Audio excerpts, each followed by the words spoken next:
She is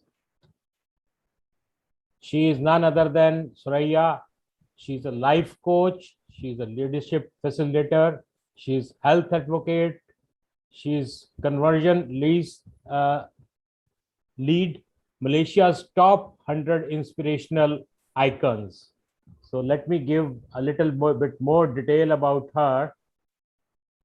She believes that everyone is a jigsaw puzzle, and which has to be solved to get to the solutions. She is looking to work with visionary leaders who needs the jigsaw puzzle to be fit together to realize the vision.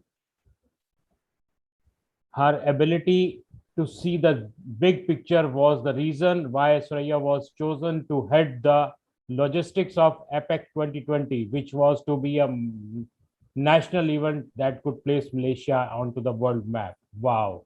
She had mobilized the team into planning and engaging multiple stakeholders, including sponsors, foreign ministers, cross financial institution ministries in of design and the itinerary of the whole year event.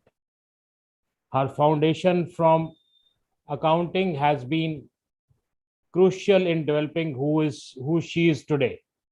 Being comfortable with numbers allows her to the balance between cost, resources, and margin, which is the bottom line of all business. As a professional network builder, she also believes in supporting people around her. If she is not working, she reads and cooks. She is also happy to host coffee chat. I would definitely like to have a coffee chat with you, of course, virtually, not possible to visit Kuala Lumpur these days, anywhere, as a matter of fact. So let's put your hand together and welcome our guest today, Suraya. Suraya, please take over and please present the special session. Change is possible and you are not a tree. Definitely, we are not tree. We are human beings. Please. Thank you so much, Rajiv Chi. Um, it's such an honor to be here on this platform, and thank you so much for the kind invitation. And truly, without LinkedIn, this would not have been possible because at the end of the day, having a platform such as LinkedIn will actually enable us to connect with anyone everywhere in the world. And then from there on, we'll see how we can actually collaborate and build a relationship with each other. So thank you so much for sharing my profile. Well, let me just share not really a presentation, but rather a short guide for me to share some ideas, which hopefully later on we can turn into a fruitful conversation with the other participants. Can everyone see my screen? Yes. Okay, great.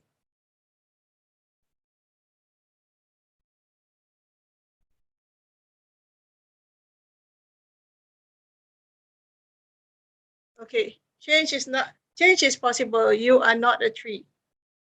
I'm sure a lot of you also agrees with me. But let me just share some thoughts. As mentioned by Rajiv, who am I? I like to introduce myself as a mother of two. This is my two kids, my daughter and my son. These are very, very mischievous two kids that keeps the house very full of laughter all the time. Yeah. And as he also mentioned, he read out that I am an adventurous cook. I love to try out recipes from around the world. I do well from India. Mostly what I can do is, of course, I can make a good biryani, but not as good as the ones that I heard you can get in Hyderabad, but suitable enough for my family to enjoy. And then recently, I just started to explore if I actually have some form of green thumb, because all this while I tried gardening but never worked. But this time around, probably I'm giving it a try again. So these are the orchids, and these are actually seedlings that I'm trying to, of vegetables that I'm trying to plant around my garden. So professionally, yes, my degree is in accountancy. How did I fall into accountancy? Way back when I was in university during our matriculation, we only had three choices. You either do IT, or you do business administration, or accountancy. So for me, why accountancy? Because to do IT, which the main challenge for me to do IT is all the maths paper. I'm very lousy at maths. I can do 1 + 1 = 2, but I have no idea of at maths. So anything that's got to do with calculus or algebra is a total failure for me. So no choice. I can't do IT. And I didn't want to do business administration because I always feel that I need to have something that's a bit more structured, more professional. That was how I ended up in accountancy. While I was doing accountancy, then when we had to undergo a 6 months of industrial training, or right now they call it internship, I didn't like working in an accounts department. 6 months doing the same thing every month, the same closing of account. I said, I cannot do it. It's just not in me to do a routine job. But when I was in my final semester after the internship period, I realized that it doesn't make sense to spend 4 years in bachelor in accountancy without getting a professional certification. So I actually went on to work in small firms, and then I moved on to a larger, medium-sized firm. I was with BDO, and finally I was in one of the big four, which was in KPMG. And during my time in KPMG, I was recognized as a chartered accountant by the Malaysian Institute of Accountancy. Well, the thing is, I've always believed that you should not be complacent. So while I had my degree in accountancy, I realized that there were a lot of people, a lot of other people with a degree. So how do I differentiate myself with them? So I decided to do my master's in business administration. And when I was doing my master's in business administration, I thought that at that point of time, I was only working for 3 years. My classes was part-time basis, which I realized that the studies would have been useful if I had a bit more of working experience, because I wasn't able to contribute to the discussions because I was still a uh, very junior accountant at that point of time. But nevertheless, I truly appreciated the process that I underwent doing my master's in business administration, because it taught me to think. It allows my thinking process to be at a broad level where I am able to see at the level of management, even as a junior officer, because I can see things from a strategic perspective. As Rajiv mentioned, I look at each and everybody in an organization or in a company. They're all bits of pieces of puzzle. You need everybody to be there to do the work. Then only you have a complete picture. Then only a company or an organization is able to meet its objective. Without everybody pulling its weight, it will not be a good. You will not be able to achieve what you want to achieve, simply because you cannot have people slacking for not doing their part. So that's why I say, when I look at people, everybody is a part of puzzle. But nevertheless, it's never easy to get everybody on board. It's about trying, not even, I wouldn't use the word convincing, but it's actually trying to see where are their potentials and where are their strengths that they can actually contribute to the company as a whole. And while I was working in a government agency, a few of my friends attended this program called coaching. I didn't know what it was all about, but I knew they hated it.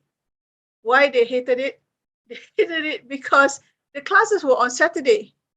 It takes time away from their family. It's a 6 months course to actually learn to be a coach. But I said, if this is something that could actually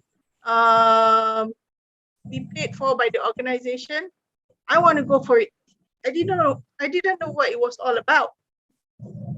But I went through the process. It was 6 months process, and I must say, I truly appreciated the entire process because it actually helped me to look at people around me as people. It allows me to understand people. It allows me to accept, because previously, and any accountant you ask them, it's either black or white. There's no such thing as 50 shades of gray. So black or white, that's how I always think.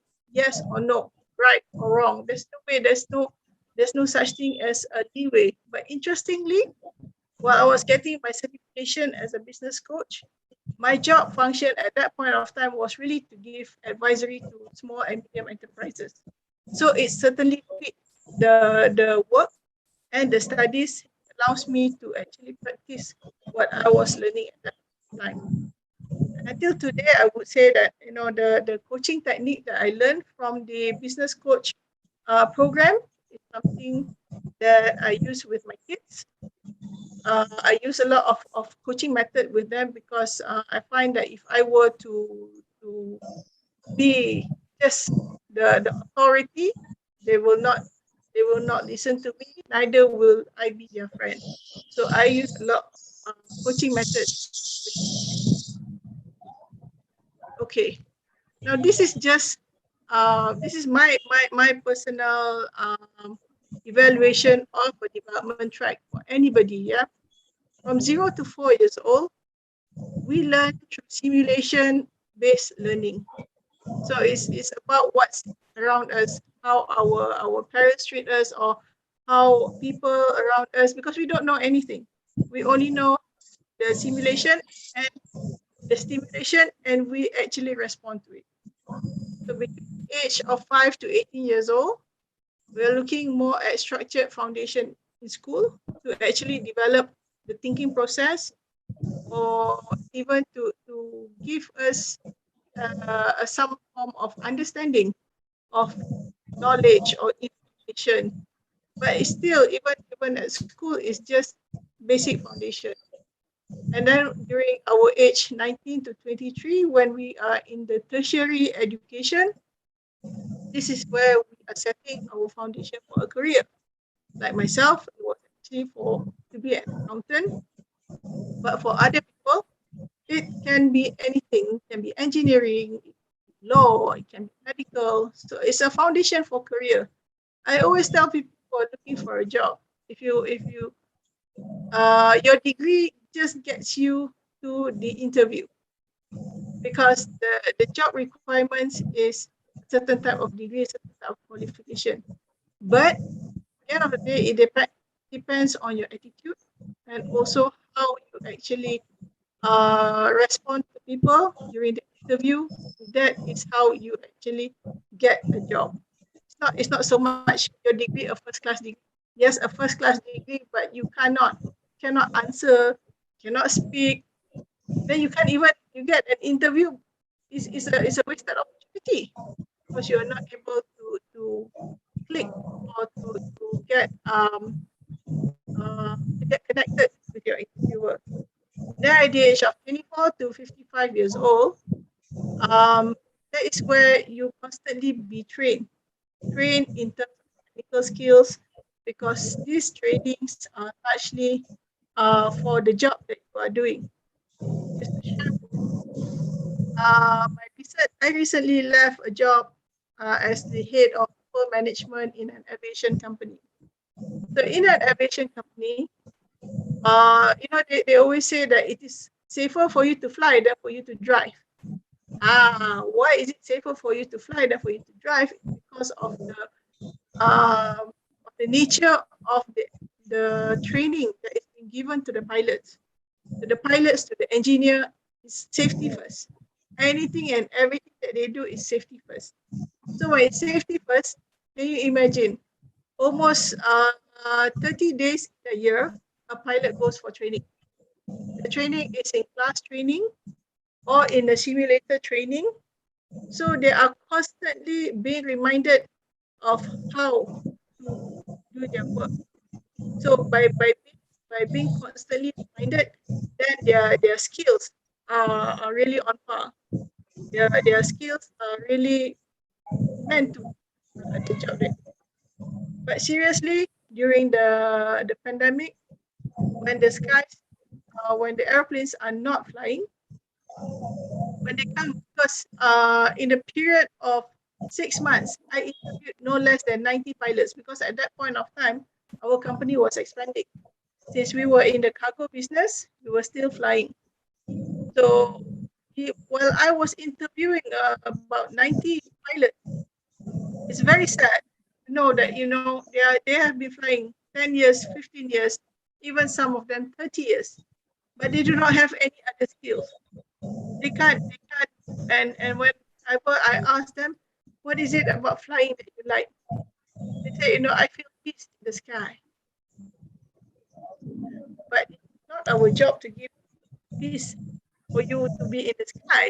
If we are looking for people with certain characters, certain attitudes, something to actually give back to the company beyond just flying, because flying at that point of time, seriously, pilots are everywhere. It was so easy to get for interviews. I even get candidates who's calling me up. When are you going to interview me? When are you going to interview me? Simply because jobs were really scarce and they cannot imagine life without flying. So while technical skills are good, but it doesn't take you beyond that. So when the pandemic happened, I must say it's a real eye opener, not just to them but also to me, that it is very important for us to have this. Now at the age of 50 to 65, the way I look at it is actually first for people to start looking into when I say retirement doesn't mean that is how prepared are you from an environment where, let's say, for somebody who is leading a team, when they retire, they are no longer leading a team. So what are they going to do with their life? So between 55 to 65 is actually a good time for them to start thinking and to start exploring other things that will actually make up for their time when they are in full retirement. So this is a development track that I believe is um, relevant to anyone and every one of us here today. Now, when it is a personal development Wednesday, what is personal development? For me, when I just look into I Googled the meaning of the word personal. So it's actually belonging to or affecting a particular person rather than anyone else. So personal means me. And then what is the meaning of the word development? Development is the process of changing from one form to another. So personal development, I look at it as how do I change me, right? Now, when we talk about personal development, who's responsible? So just now when I talk about the development stages based on your age, at one level you can say it's your parents while you are still young. When you are in school, it's your teachers. And then when you're in your tertiary education, it's your lecturers. And then when you're in working environment, it's your environment. And some will even say, my personal development is responsible by my human resource department. Why? Because in the human resource department, there's usually one unit called learning and development. However, you realize that the human resource department, the learning and development that they are looking forward to or they are responsible for is only to see how to upgrade you, your skills and your knowledge, purely for you to actually be able to deliver your job better, faster, more efficient, more creative. It's all that's got to do with the job. They don't care about you. It's about what you can deliver for the company. So, ladies and gentlemen, personal development. Who is responsible? You. It is you who is responsible for your personal development. Because just now when I look at the meaning, it's yours. Okay, so you are responsible for personal development. So this was something that I listened to recently by James Ron, where he said, work harder than yourself than you do on your job. If you work hard on your job, you can make a living. But if you work hard on yourself, you can make a fortune. And income seldom exceeds personal development. So, ladies and gentlemen, what does it really mean? To me, it goes back to building yourself. And interestingly, there are 3 industries that leverage on personal development. When I say leverage on personal development, usually time and effort is being given to actually develop your ability and your capability, your confidence, your skill sets, how to talk to people, your interpersonal skills, how to manage people. So these are the 3 industry that firstly they will focus on your personal development. And I can say I've gone through all. I've tried to be an insurance agent. I've tried to be an agent for unit trust. And I've also tried to be part of a multi-level marketing business model. All of it, before I start anything, they send me for courses, they send me for training. And everything is about building my own self-confidence, building my trust, building my level of comfortableness to talk to people, to talk to strangers, because that is where the market is. But at the same time, I look at it, when I look at it, it's a pressure for someone who is an introvert, or someone who doesn't like to talk to people. But fortunately, that's not me. I always love to meet with people. And like I said, I love to meet people for coffee. Just have coffee and we can talk about anything under the sky. There's only 2 topics that I don't like to discuss. One is religion and the other one is politics. Why? Because these 2 topics you can discuss till the cow comes home, it will never end. Yep. So the thing is, these three industry, like I said, I've tried them all, and they send me for training. No, like nobody's business, Every week training, and this week is about product. Next week is about sales. Another week is about closing your network. Closing your client. Another week, how to prospect customers. So it is constantly building my confidence to be ready for anything. Yep. Now, personal development for me, when I look at myself in my 20s, my focus was in building skill set. I work as a junior in accounting firm. So I learned a lot of things that's necessary at that point of time, more on the calculation of financial numbers, and also to understand different type of industries. It's actually a really good start because I was exposed to construction, manufacturing, services. Then I was able to know what industry should I want to go in the future. And then in my 30s, I actually spent my time in the government sector.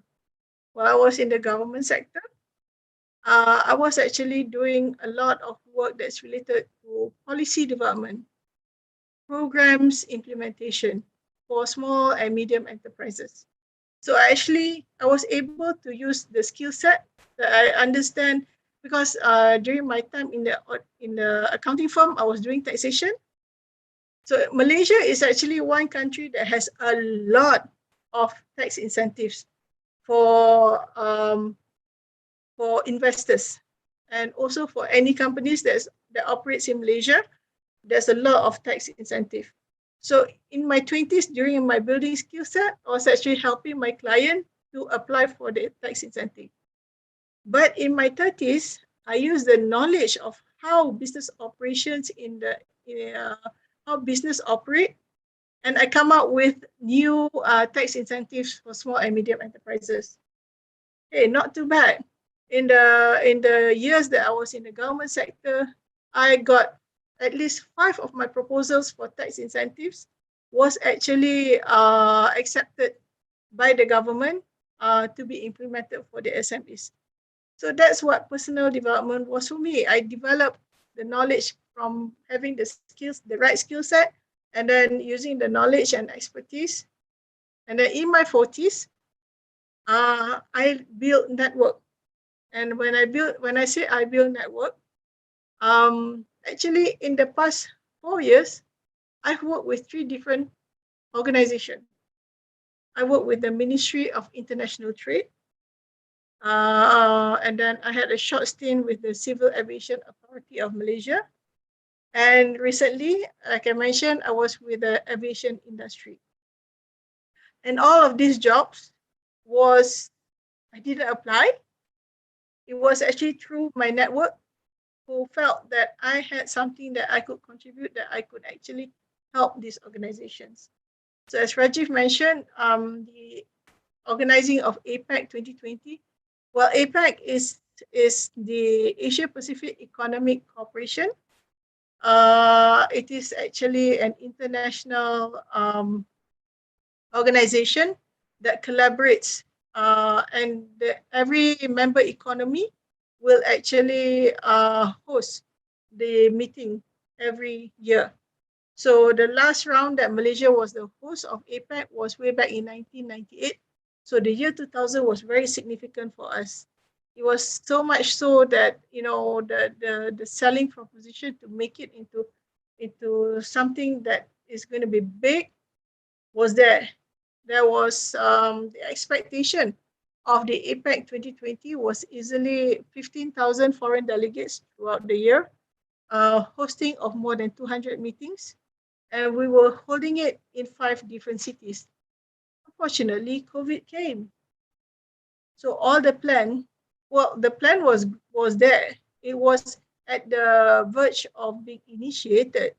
We were only able to host 2 meetings, which was the senior officials meeting where we had it at the beautiful island of Langkawi, and the senior officials meeting, first meeting, which was in Kuala Lumpur in February 2020. So that was how I actually got the job through my network, and they see something that they feel I was able to contribute. That was what happened. Now I'm heading to my 50s, and what I'm doing now is actually to build value and relationship, because I didn't want it to be too late to build relationship. From network is someone you know through your business or through work. But when it comes to relationship, it's something that you bring beyond that. That is more towards, we could become new friends, because they say it's not easy to build friendship at a late age, because you are already set in your ways. But then again, if you build the right network and you have the opportunity to collaborate, then friendship can obviously also happen. Now, I just want to leave this message to everyone who is here this evening. When it comes to personal development, please, we all must be responsible and take charge. There are 5 areas that I believe that we need to work on. Well, firstly, is physical. Believe it or not, start with walking. It's so simple. It's one of the best exercise in the world. But previously, I was always too busy. I didn't have time to do any physical activity. While the kids were young, I thought being able to chase after them was sufficient for me to do my physical activity. But apparently it's not. It's not. That is work. That is still part of work. It's not even exercise. So love yourself. I would advise you to actually start thinking, where do you see yourself in the next 10 years? How is your physical condition? Because it's related to your health. What kind of health, if you look at yourself today and you look at yourself 10 years down the line, are you happy with where you are today? If you're not happy with where you are today, then take charge physically, take a walk. Take a walk around the neighborhood as a start. Yes. And then when we talk about financial, believe it or not, when I'm not sure how it is in India or even in Dubai, but for an Asian family, used to be the parents expect the children to take care of them. But as we can see today with the pandemic, a lot of people are not even able to support themselves. How on earth are they going to support their parents? So where we are today and place ourselves 10 years down the line, we must be able to see how we must start to think and to prepare how to actually manage our financial without having to put any burden on our children.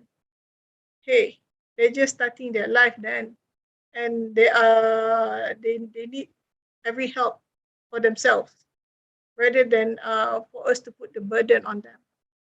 And then we talk about lifestyle. Now, lifestyle 10 years from now, are we still going to be the way we are today, or are we going to be different? For me, 10 years ago, and after 10 years, I find that my taste has become simpler. I'm a bit more cautious. I used to just spend because money was very easy. I was earning very well at that point of time. But as life goes on, you uh, in order for you to you have to make a choice whether you want to continue with that lavish lifestyle or you want to go for a simpler life. But for me, I've now learned to live simply. Like I said, you saw my food. I enjoy cooking rather than spending money at the restaurant. What I do is I just Google the kind of recipes and just try it out myself. Try and error. First time maybe not so nice, but the second time can be really good because once you are able to tweak it. So lifestyle is something that you need to start to think about. What's life going to be like 10 years down the line? And then community. Remember, we are not a tree.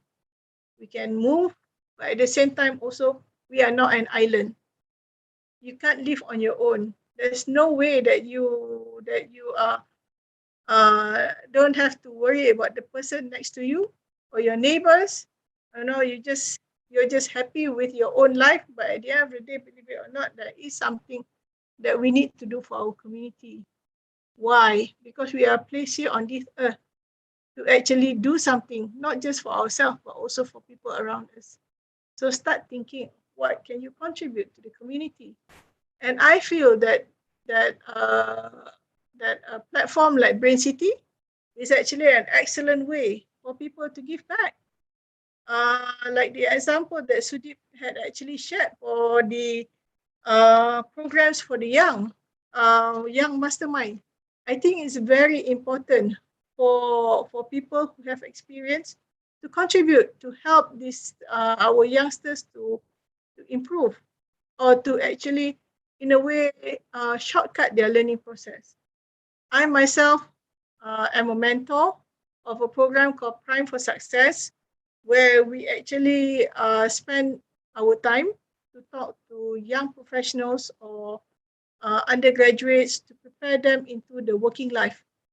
Because seriously, I feel that if I had such opportunity to actually network with people who are experienced when I was young, I'd probably be a lot different. But then again, those at that point of time, platforms like this are not available. So this is where I believe that everyone should start thinking and take charge how you want to contribute to community. And lastly, your spiritual. In whatever your beliefs are, there will be a time where you need to start thinking back and relying back to your spiritual guide. This is to enable you to have a clarity as to your role in the world today. Yes. So be responsible and take charge. Right? Now, yes, I said we are not tree. People can change, but we are not, because we are not tree. But then again, just the movie says otherwise. Like Anne from the Lord of Rings trilogy, you can see it's a walking tree. It's so perfect with the arms and the feet, and they were actually a warrior during the war in the movie. And there's also Groot from the Guardian of the Galaxy and Marvel. So you see, anybody can change. You can change because you are not a tree. Because as you can see, even trees are moving. With that, I thank you. Thank you. Thank you, Suraya. And definitely, we are not trees. Absolutely, we can always change, but the change has to come from within, from yourself. So that is, I think, that is the main point which you have made, and everybody will agree with us that if we don't want to change, nobody can change us. So it is you and you who can change yourself, and for that you need training, you need coaches, you need mentors who can guide you for doing these things. But because normally what we think, we start to think that we know everything, but when we go out, when I come here every day in this session, I learn at least one, two, three things new which I never knew. So today